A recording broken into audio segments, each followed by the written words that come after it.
The Enrollment Detail Report is powerful by helping you analyze enrollment to identify trends and make informed business decisions. Be sure to run enrollment reports before archiving families to the LEAD file, as those students are not included in this report. Here's how to select criteria to create multiple reports. Set the Active Classes Only field to know if the students you wish to report on were enrolled in classes which have been archived. The Enroll Type field is useful for reporting on enrollments from waitlists, transfers, and trials. Review the Student Status field and, if needed, change it to Inactive or to Blank for retention reporting to include active and inactive students. The Enrollment Status field allows you to limit the students included on the report to those currently enrolled, only those who have the completed field set to Yes for a class, only students who dropped a class, or all students who are currently or previously enrolled and meet all other criteria selected.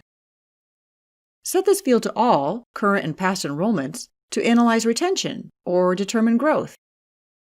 If you use sessions, you can quickly determine students who were enrolled in a session but not in another.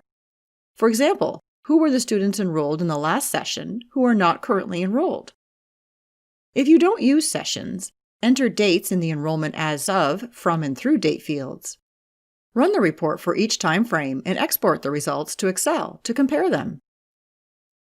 Set Show Enrollment Details or Student Summary in the display settings to Student Summary to show one row per student in the results, and save these settings as a favorite for retention reporting.